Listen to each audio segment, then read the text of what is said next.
Hi friends, இந்த time நான் திருச்சி போன போது எடுத்த வீடியோ தான் பார்க்க போகிறோம். இன்னும் நிறைய வீடியோ நான் திருச்சியில் எடுத்திருந்தேன், அது கண்டிப்பாக வரும். என்ன தான் சொல்லுங்கள், உலகத்தில் எங்கே சுற்றினாலும் நம்ம ஊருக்கு வர ஸ்பெஷலே வந்து தனி தாங்க. ஏன்னா வந்து திருச்சி பொண்ணு, நான் திருச்சியில் தான் பிறந்தேன். ஸோ எங்கள் ஊர் தண்ணி, எங்கள் ஊர் சாப்பாடு அடிச்சுக்க முடியவே முடியாதுங்க. எனக்கு எங்கள் ஊர் ஸ்பெஷல், எல்லாருக்கும் அவங்கவுங்க ஊர் ரொம்ப ஸ்பெஷலுங்க.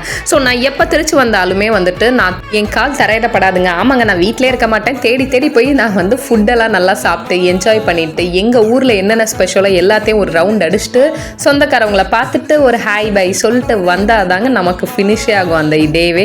ஸோ அந்த மாதிரி இந்த டைம் வந்துட்டு நான் எங்கள் அப்பா ஊருக்கு தான் போயிருந்தேன். போயிட்டு எங்கள் அக்கா வீட்டுக்கு ஒரு விசிட் போட்டேன். அங்கே எங்கள் அத்தையும் மாமாவையும் பார்த்தேன். அவங்க வீட்டில் குட்டி குட்டி லவ் பேர்ட்ஸ் வளர்த்துருந்தாங்க. அது இப்போ பிறந்த லவ் பேர்ட்ஸ் வேறு காமிச்சிருந்தாங்க எங்கள் மாமா. ஸோ அதெல்லாம் பார்த்து என்ஜாய் பண்ணிவிட்டு மதியானம் பிரியாணி நல்லா சாப்பிட்டுட்டு அங்கேருந்து நாங்கள் போன இடம் தான் ஸ்டெம் பார்க்குங்க.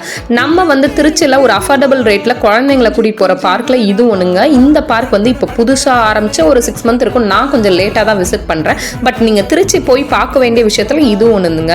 இது வந்து நார்மல் பார்க் மாதிரிலாம் இருக்காது. இதில் வந்து ஸ்பெஷலே வந்து இது ஒரு சயின்ஸ் பார்க். குழந்தைங்கள் சயின்ஸ் சம்மந்தப்பட்டு கற்றுக்க வேண்டிய பார்க்கில் இது ஒன்றுங்க. நமக்கெல்லாம் சின்ன வயசில் சயின்ஸ்னாலே பயமுத்தி நமக்கெல்லாம் சயின்ஸை பார்த்தாலும் நல்லா ஓடிடுவேங்க. ஆனால் இந்த மாதிரி ஒரு சயின்ஸ் பார்க் அப்போவே எனக்குலாம் இல்லாமல் போயிடுச்சு. ஸோ நிறைய விஷயம் இதில் இருக்குங்க. ஸோ இப்போ இருக்க கிட்ஸை கண்டிப்பாக கூட்டிகிட்டு போங்க, நல்லா என்ஜாய் பண்ணுவாங்க. ஃபுல் வீடியோ லிங்காக கீழே கொடுத்துருக்கேன், கண்டிப்பாக செக் அவுட் பண்ணி பாருங்கள். அப்புறம் என்னங்க, நெக்ஸ்ட் விசிட் என்ன, திருச்சி தானே.